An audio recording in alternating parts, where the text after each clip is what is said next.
Hello, everybody. Welcome to another edition of the Interactive Interview on the interactiveinterview.com, courtesy of ProWrestling.com. Our special guest today is Mike Awesome. Mike, how you doing?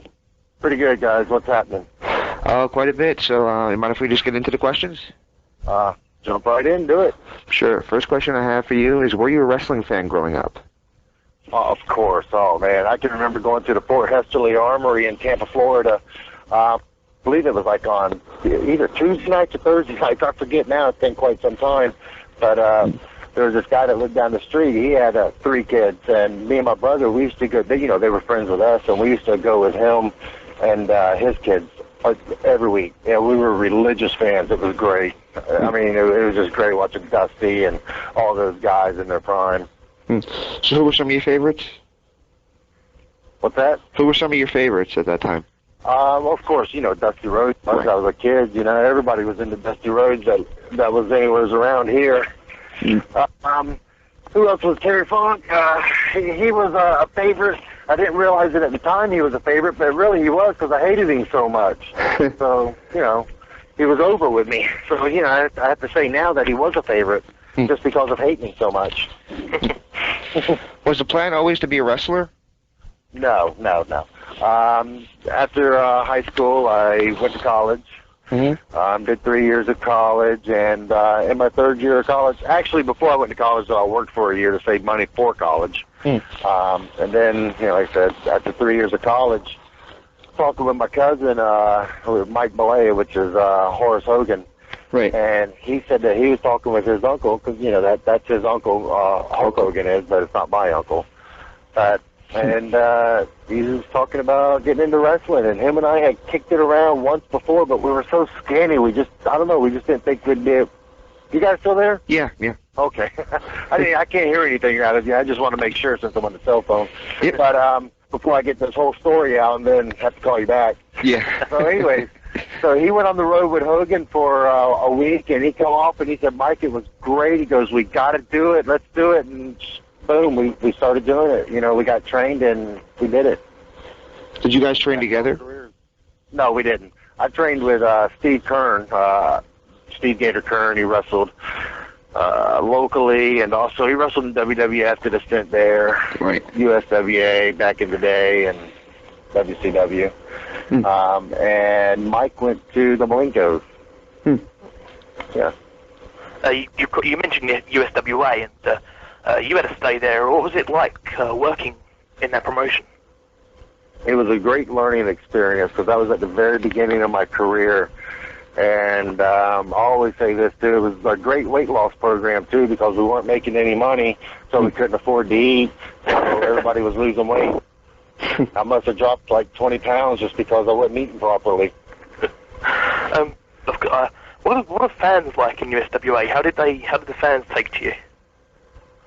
They took to me pretty good, actually. I was, like I said, I was very green and just learning the ropes of the business and just figuring out what was going on. But it seemed like they took to me pretty good. I enjoyed it there. It was, it was a good time. Just, we were starving, that's all. I mean, you mentioned you were young in the business and that, and of course you went and you fought Jerry Lawler, who was at the time a legend. Was it a humbling experience for you, like, to go up against Lawler at such an early stage in your career? Oh, yeah, it was great, and Lawler, he was so easy to work with and just to learn from. It was great because you didn't have to know anything or do anything. It didn't matter who you were. Lawler could get out there in that ring with you and talk to you and make you have a good match with him. So it was really great on that standpoint, being, early on in the career and not knowing what was going on. What led to you leaving the USWA? I was supposed to have a loser league town match with Chris Champion, and I believe both of us the match. Wow. And I just said to hell with it. I didn't. When I had to pull into a gas station and use my credit card to put gas in the car just to make it to the town, I said, "Why am I doing this, man? I'm going on credit. I know I'm not even going to get paid for this, to lose, to be sent away." I just said, "To hell with it," and went home. of course, many of the people know you, of course, through your wrestling in America and through ECW, WCW, and then WWE. But, of course, you're also an absolutely huge star in Japan. But what was it like going on your first tour of Japan? Oh, it was scary, very scary, because I was still green as grass. I mean, I had done the 3 months in USWA and independence here in Florida, but to go over to a place where you're expected to step up and be one of the leaders and not be a follower, it was pretty scary. It scared the hell out of me, but I went over there, overcame, conquered, and had a long, good career there. And it's still going on. Yeah, still. We always do word associations later on in the show, but I'm going to throw one at you right away. Okay. Onita, great wrestler. How did he affect your career? He actually kept me from quitting wrestling because I was already when he had a guy. Let me get this story out. Okay. I was, wasn't making any money in wrestling. I already come off the USWA thing, starved out of there, had a credit card bill, was wrestling for some local independents for free, wasn't getting paid, knew I wasn't getting paid, was actually their heavyweight champion, and I knew there was no payday. So I was already back in college. I had already enrolled back into some college classes when the scout for FMW came across and saw me wrestling and said, hey, how would you like to go to Japan in 2 weeks? So I had to make a decision right then and there. I was like, well, if I go to Japan, that means I got to drop back out of college again, and I probably won't go back. I got to either do the wrestling or go back to college. So I went to Japan, and thank goodness Anita gave me a job, and I had one for a long time. So that, I became a wrestler. How do you answer critics that said FMW was garbage wrestling? Well, maybe to some people it is garbage wrestling. Maybe some people want to just see old style wrestling, without tables, without chairs, without barbed wire, so maybe it was garbage wrestling. I don't know, but it was where I had a job at, and it was a style of wrestling that Onita wanted to do, and he was trying to get across in Japan, which it did get across. As a matter of fact, look around, it caught on worldwide. So, the critics, maybe to them it is garbage wrestling. Like I said, maybe they just want to see old style wrestling. I don't know. But that's what I say to them. You had a match. This was one of the most insane things I had seen you do. You had a match when you were wrestling in an Olympic swimming pool, and there was... Oh, yeah. For the American fans who never got a chance to see you do things like that, I mean, would you tell them to go buy a tape of that or something of that effect? Is that something you're proud of? Yeah, actually, I am proud of that. I'm very proud of it because we did some crazy stuff. And Onita, he was an innovator, and I just happened to be right there with him while it was all going on. And I'm proud to be the. I'm proud to say that, yeah, a little boat took me out to the ring. There were bombs laid out in the water. There was electrified barbed wire, which, wasn't really electrified. But, yeah. but the bombs in the water, they were really dangerous. They actually told us, they said, look, don't land on these things. If you do, you could get seriously hurt. Make sure you don't land on them. We're like, oh, great, Never had that thrown at me before, but nobody got hurt, nobody drowned. They had a swimmer there, but yeah, I'm proud to be a part of all that. Very proud. Of course, you mentioned your thoughts on people that say that FMW was garbage wrestling, but yourself, if you're just a fan, would you prefer to just watch the Japanese hardcore style or the American old sort of technical style? I'd rather see Japanese style, not necessarily constantly FMW style, because you can only take so much barbed wire. But I like to watch really good, hard-hitting Japanese matches between two guys that are just really going at it and really making it look like it's a real deal. Whether they've got chairs and tables involved, it doesn't matter to me.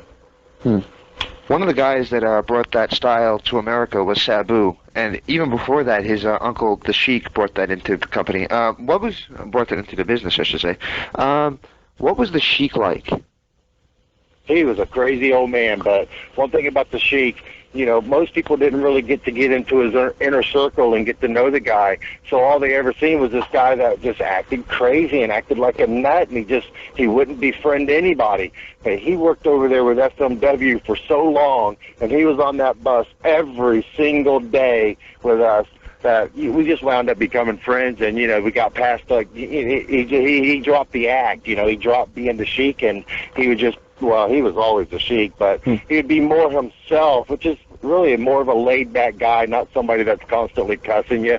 He was really a nice guy once you got to know him. But if you didn't know him, he was an asshole, to be perfectly honest. I mean, he was an asshole.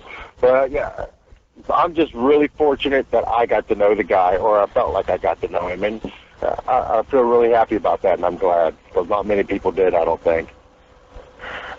Before you entered ECW, like, full-time, whatnot, you made some appearances with them sporadically across the years. And how come you didn't stay with ECW from, like, the early days? Because I had a full-time job with Onita, and I just couldn't see any reason for just up and quitting them when things were just going so well over there.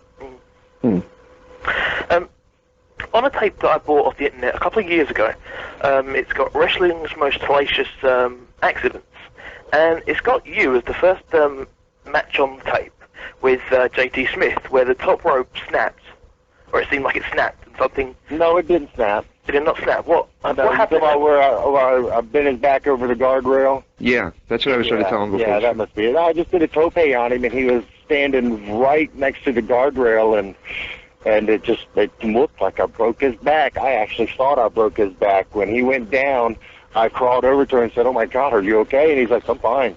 I couldn't believe it, so I just jumped up and threw my arms in the air. I couldn't believe he was okay, but I'm glad he was. Yeah, that was in the entrance video for ECW for years before, before you even came in. For quite a while. Yeah. Why did you eventually, I know in Japan, they called you the Gladiator. How did that nickname come about? Well, my name has always been Mike Awesome. And after I got contacted by them and we agreed on, okay, I'm coming over, FMW, one of the people in the management, in the office with them, was saying that the people wouldn't understand what Mike Awesome was over in Japan. They wanted to call me the Gladiator, asked if that was okay, and I didn't care. They could have called me anything. I was just happy to be going somewhere where I was going to be making some real money. So that's how it came about, and it stuck. One of the feuds you had in Japan that carried over to America later on was against Masato Tanaka. How do you enjoy working with Masato? It's great, It was great working with him. We had some really great matches. It's just every time, though, that I know I've got to work him, I don't know, I'm on edge because I know that he's going to beat the hell out of me, and I know I know he's not liking it because he knows I'm going to beat the hell out of him. We just beat the hell out of each other, and we have this chemistry, and it's not like we're really pissed off. We just have this chemistry where we go out there and we've worked so many hard, brutal matches in Japan with FMW before that we continue to do it. Not many people will go step in the ring and have matches the way Tanaka and I will have against each other. How did you decide to go to ECW full-time?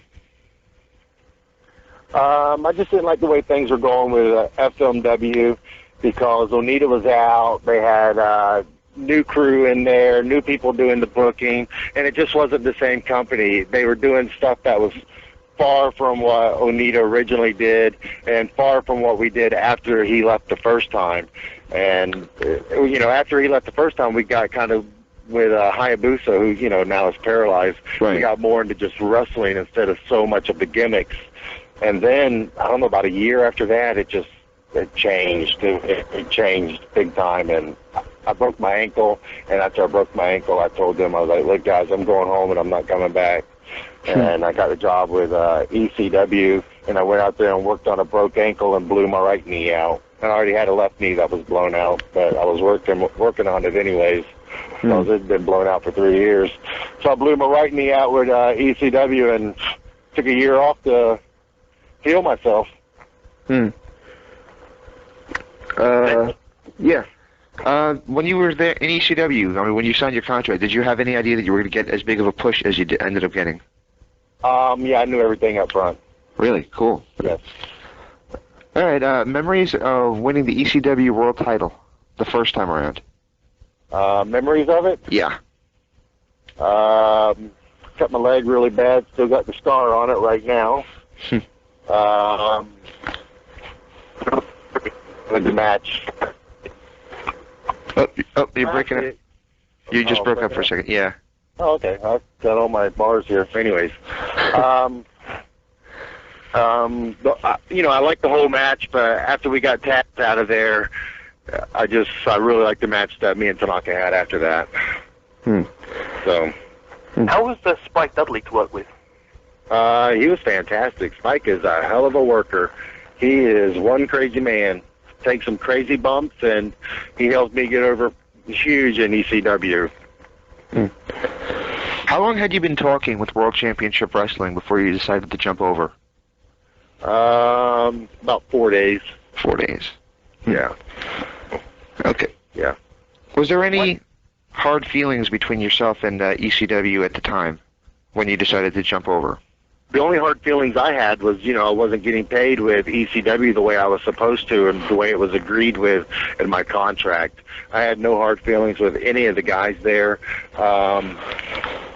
I didn't really have hard feelings with anybody. I just wasn't getting paid, and Paul wasn't paying me, so I felt I had to leave and provide for my family and get a job where I was going to get paid what my contract said.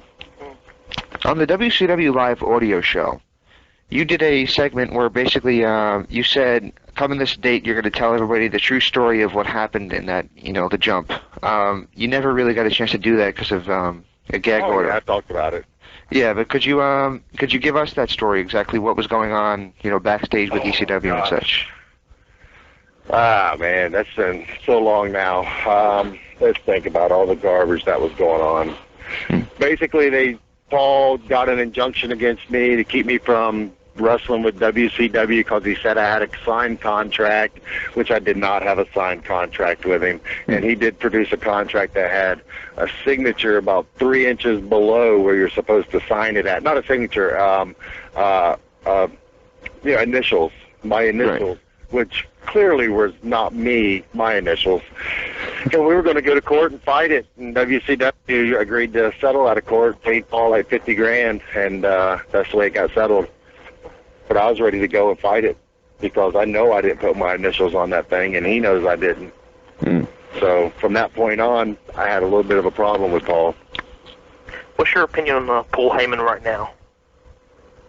Well, I think he's a dirty man because, like I said, those initials got up there somewhere, and I'm sure he didn't help me out too much in WWE when I got there either. So I just, my opinion is not very high of him. In my opinion, he's a snake. So, but that's just my opinion.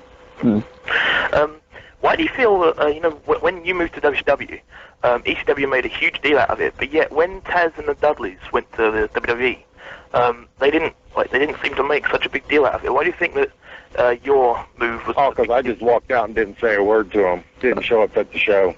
I was the heavyweight champion. I didn't do it professionally. I didn't do it the way I should have. I guess I was a little upset about not getting paid and just jumped the way I did. Any memories of the night that you came back and did the lost the belt to Taz? Yes. What are they? Oh, memories of it. That was it was great. I loved it. That was such a hot night. The electricity going through the crowd.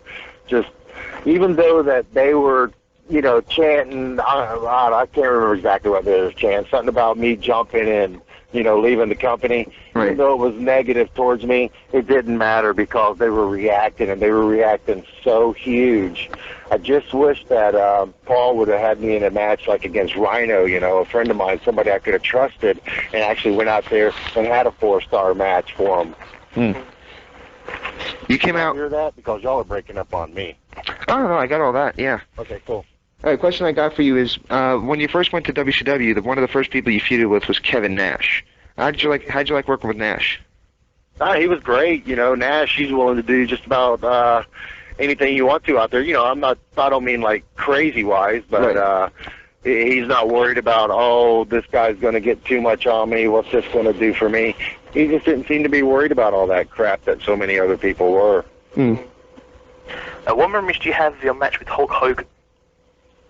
You know, the greatest memory of that is just knowing that I stepped out in the ring and fought with Hulk Hogan. You know, it's just incredible. I actually did it. It's great. And powerbombed him through a table. I mean, come on. That's fantastic. I mean, you mentioned that you're like, so happy to work with Hulk Hogan and that, but is there anybody in the future that you know you want to step in the ring with and get it on with? Anybody in the future? You know, I can't really think of anybody like in the U.S. because, you know, I'm wrestling in Japan full time now. Or is there, a better question could be, is there anybody that you maybe are sorry that you didn't get to work with? Yeah, you know, I would have liked to have worked with Chris Benoit. You know, I would have liked to have worked with him. So, and Eddie Guerrero, I would have liked to work with those guys. Did you enjoy the more story-driven wrestling that WCW had, or did you like the more, you know, just, you know, get out there and do what you got to do, ECW style? Obviously, more the ECW and Japanese style. Right. You know, that's what I've done my entire career. And when I went out there to WCW and WWE, I just didn't pull it off that well because it was more story-driven. It wasn't the actual in-ring wrestling, which, you know, I'm more adept at. You just mentioned what an honor it was to wrestle Hulk Hogan. Do you have any opinions of the incident that happened at Bash at the Beach 2000 when they pretty much screwed him over? Yeah, that really sucked. That just really sucked. You know, my biggest opinion with that is, you know, it ended a really great thing, you know, a thing that I was a part of. WCW, Hulk Hogan was there. I just wish they really had done that. They shouldn't have did that. They shouldn't have done that to him. I mean, he's gotten over in wrestling bigger than anybody ever has. Ever. And they go and do that to him. Come on. Have a little respect. Did that have any effect on your career at all, or? It sure seemed like it. You know, because Hulk Hogan was the catalyst that brought me into WCW, that introduced me, you know, to the guys that I needed to be introduced to get in. And after he was gone, it just seemed like, man, things went down very quickly. Of all the gimmicks and angles that you were given in WCW, what did you think of the two that were the Fat Chick Thriller and that 70s guy? The Fat Chick Thriller was just absolutely stupid. You know, I felt like, what the hell are they doing? Are they just trying to make me quit? I'm not going to quit over this. What are they doing? And then the 70s guy was just, you know, at times it was fun to do, and at other times it was just downright embarrassing. Yeah.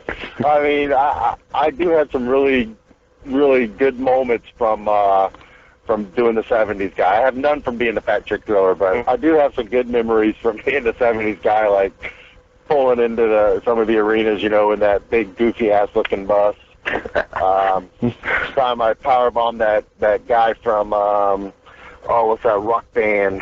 That guy from the rock band that wrestled with us, Insane Clown Posse. Right. Yeah, I powerbombed him on top of the bus, and he slid off the side of it and tried to grab his foot to keep him from falling off. But I was wearing all that polyester, and I started sliding off with him, and there was nothing to grab a hold of. And I was like, the hell with this, and just let him go. Which really was better to let him go, because if not, I would have just toppled over on top of him. So, you know, some of those sets that we had going on, and with those girls up there, oh my gosh, just crazy stuff. Who was in charge of the booking at that time, and who exactly on the booking committee did you piss off in order to be the one that got stuck in those gimmicks? I think it was Russo that was in the booking at that time. So, you know, I can't say whether for 100% whether Russo was pissed at me because, you know, or, you know, connected me with Hogan, or whether he just really thought he was doing something good. I really don't know which it was, to be honest. I don't know. Memories of working with Gary Coleman. Gary Coleman. My memories of working with Gary Coleman are he tried to hit up on Major Guns relentlessly. Would not let up.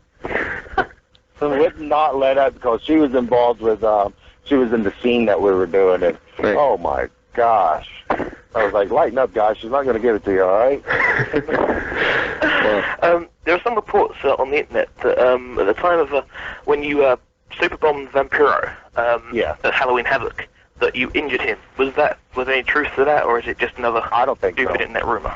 I don't think so. I've even confronted Vampiro, and he said it did injure him, but I don't think it did. I think it was just had something to do with what he was doing with WCW myself. That's my opinion. So you don't remember anything going dramatically wrong? No. During the match, after the match, no, not a word. This all came about, like a week later or something, or 2 weeks later.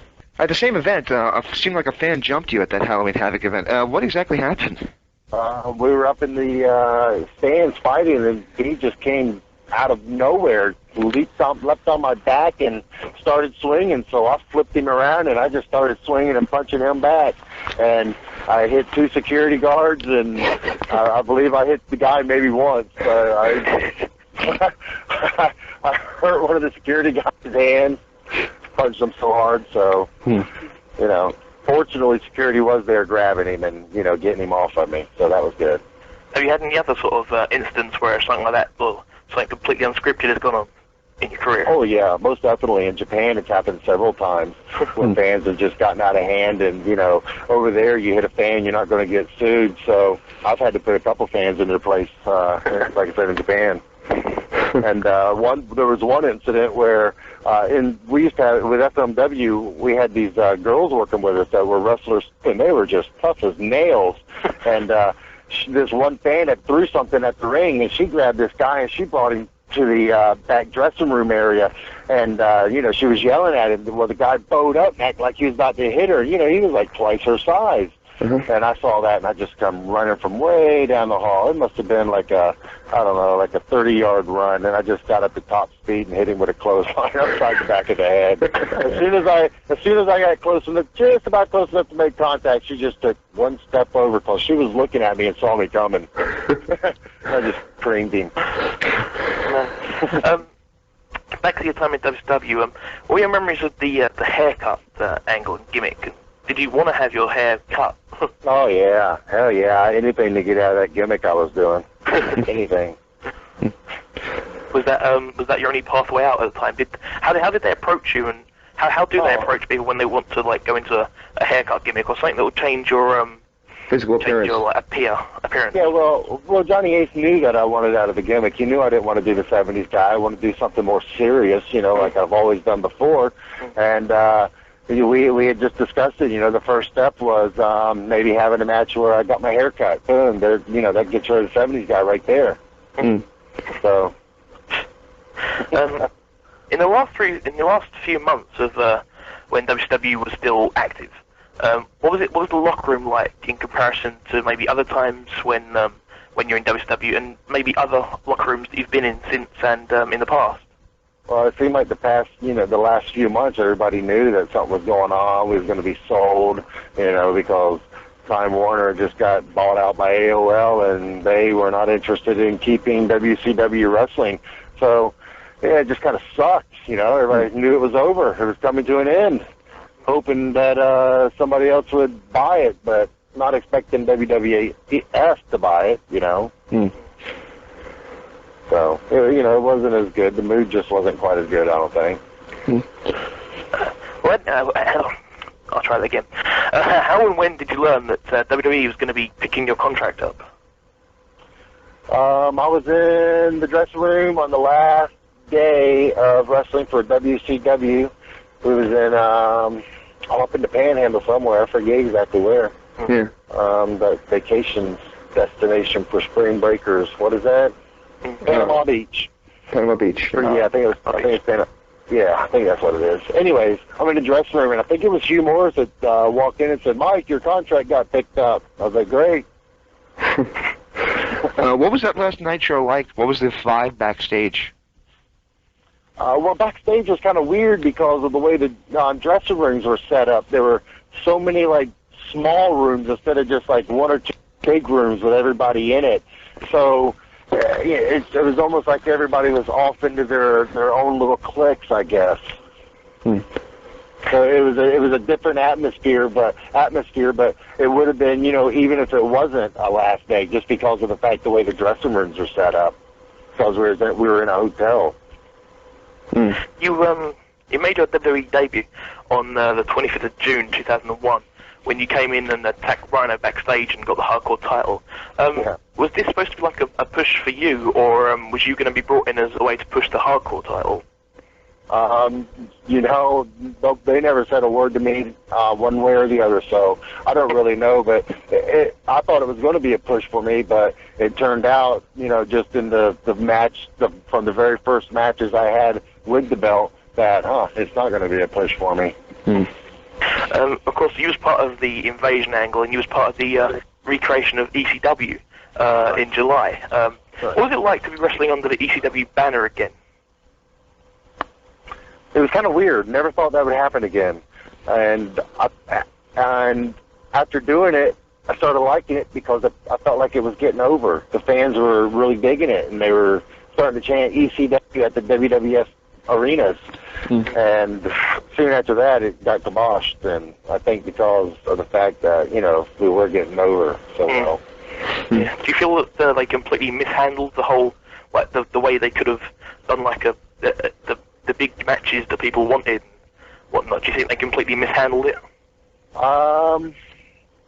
Yeah, obviously so, because it never turned out to be anything.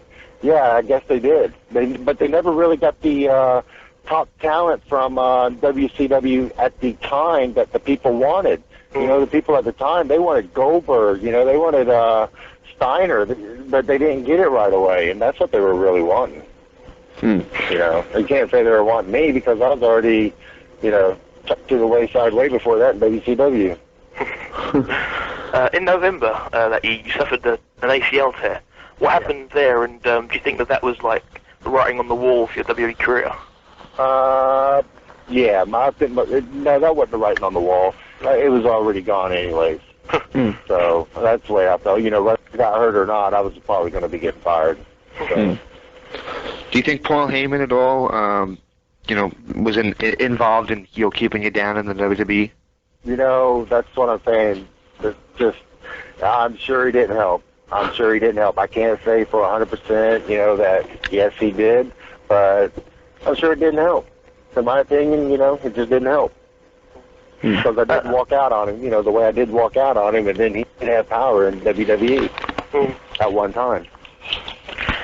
Like a lot of people that got injured, when you was nearing a return, a lot of people on the internet were like excited about your return and whatnot, and then all of a sudden we just saw you being jogged on Velocity and in backstage skits on SmackDown, and a lot of people were disappointed. Were you told when you were returning that you were going to be used as a sort of a developmental talent of put other people over on the lower shows, or did they just sort of throw you on there and just sort of... No, the way that all came about, I wasn't even ready to come back. You saw I was still wearing the knee brace, but I kept getting phone calls. When are you ready to come back? We need you to come back. And like, damn, so all right, well, let me get this knee brace and I'll come back before I'm even ready. And I did, and it didn't matter anyways. They just wanted to get me back to fire me probably. So. When you went back to Japan as the Gladiator, how did the fans respond? Great, absolutely great. They always respond great over there. So I guess they remembered you from the past? Oh yeah, of course. I've wrestled there for so many years. Yeah, no doubt about it. I was only gone for 3 years. Right. So. You wrestled a couple shows for NWA TNA. What did you think of that operation? It's just not really my kind of wrestling, I guess. Going out there and doing those real quick TV matches. Even though it's pay-per-view, there is a little bit more time, but it's so scripted and just so planned out. I have a hard time with that myself. And I don't know. To be honest, I just really wasn't into it when I was there. And I should have been more into it. I should have been, but I really wasn't. I had my gig going on in Japan, and I guess that's really where all my focus and energy lies. You were a member of the New Church when you were there, but I know he wasn't there at the time. But another member of the New Church was Jerry Tootie, the Wall. the Wall Malice. I know he toured in All Japan as well. Any memories of him since he recently, passed on? Yeah, just unbelievable. Him and I, we tagged over there in Japan for damn near a year just before his passing, and I wish I hadn't got injured, and I wish I could have been on that last tour with him. I don't know, just wish could have, been with him. Really gonna miss the guy. Yep. Okay. Well, in the States, you've done some MLW shows in the past. And, yes. They're relaunching earlier in 2004. Will you be with the company then? No, I don't believe so, because I haven't got an email or anything from them, so I'm not planning to be a part of it. So what does the future hold for Mike Awesome? Wrestling in Japan.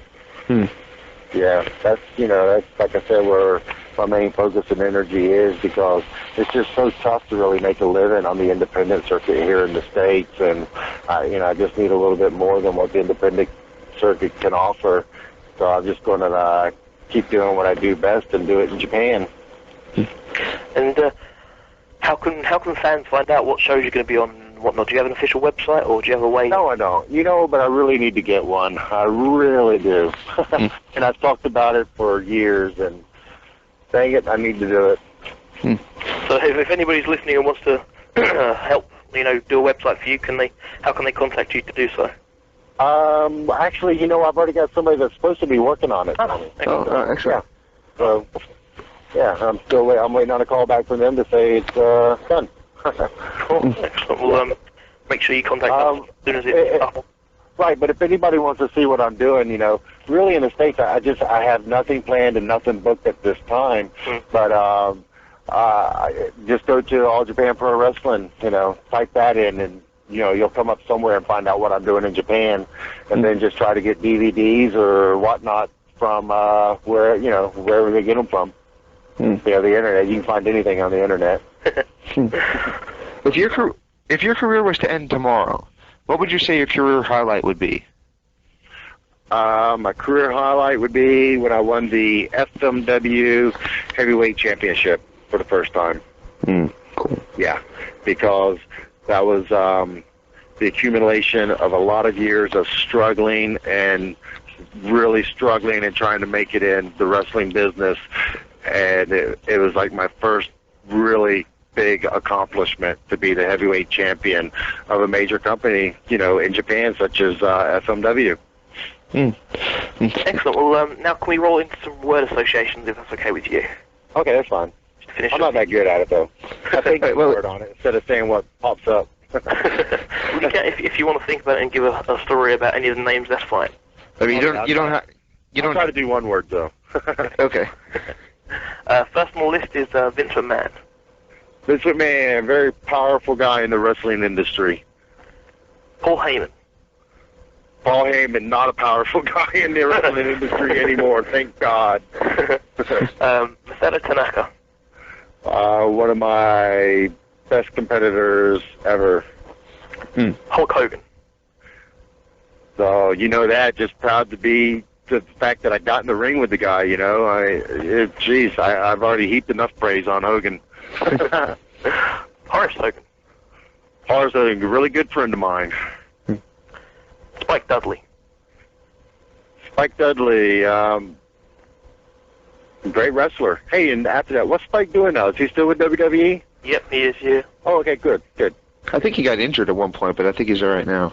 Yeah, taking bumps from La Resistance and whacking his head on tables and such. Oh, okay, yeah, man, he's crazy. Yeah. Jeff Jarrett. Jeff Jarrett, he's, I like Jeff. Jeff's a friend. I like Jeff. The Great Muta. Great Muta, it's my boss. James, do you have any more? Yeah, the Lava Lamp Lounge. The Lava Lamp Lounge. Man, we had some girls on there with some good times. Judge Jeff Jones. Jeff Jones. Every time I think of Jeff, it reminds me of a little story. Let me give you the little story deal on Jeff Jones. Okay. Standing in the ring, and these people keep yelling mullet out at me. I'm like, what? I wrestled in Japan for so long. I didn't know what the hell was going on in the States with style or anything. Right. And I kind of leaned over at Jeff and said, Jeff, why do they keep yelling mullet? He goes, it's your haircut. And that's the first time I had ever heard that a mullet, was a haircut style. Yeah, so it's pretty incredible looking back on it. And that was in the ring. Wow. Yeah. Bam Bam Bigelow. Bam Bam Bigelow. Why didn't you catch me on that tope? Sting?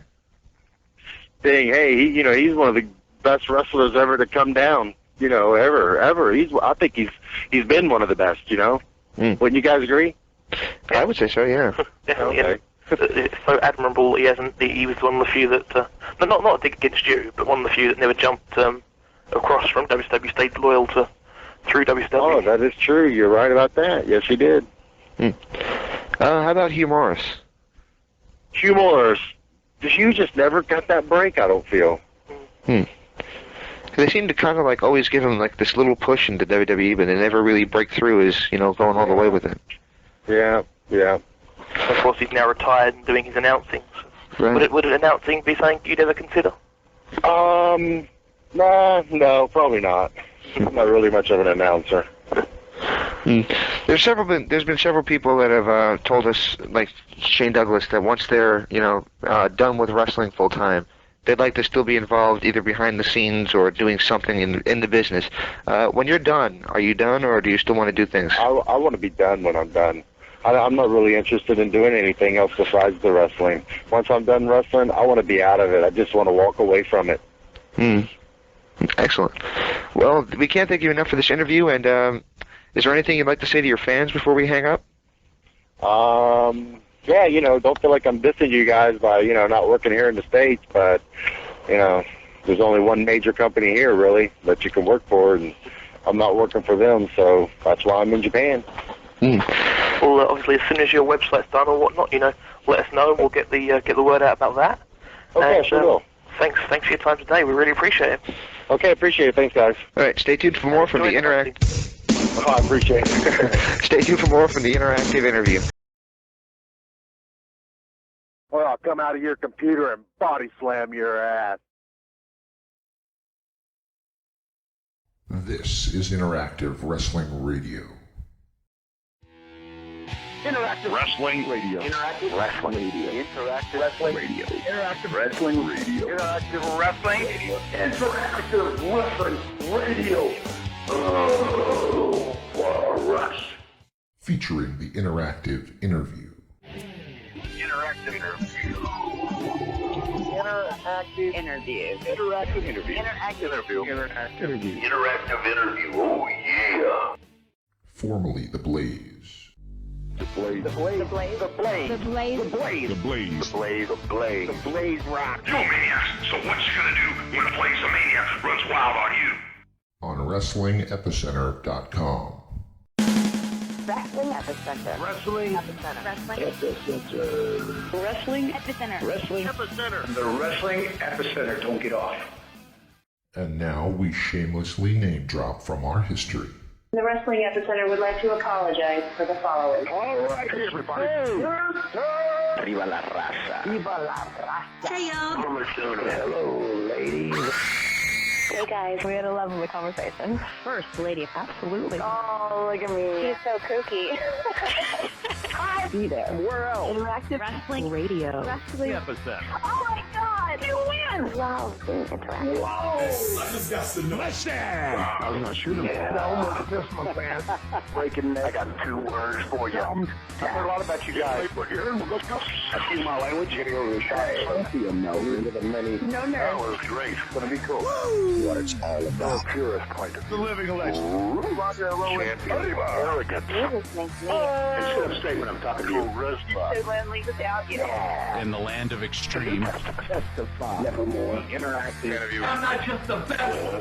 Interactive interview with a plastic You head. earned the right. Nobody. You better keep listening. Thank you very much. Controversy creates cash. Professional Made wrestling. in the USA, baby. Memphis wrestling.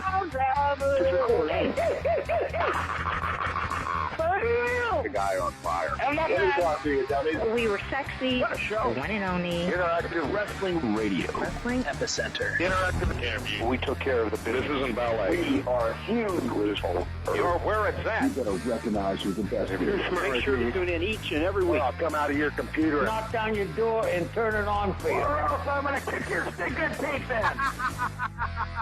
And that's the bottom line. Have a nice day. It's showtime! Don't forget to like and subscribe.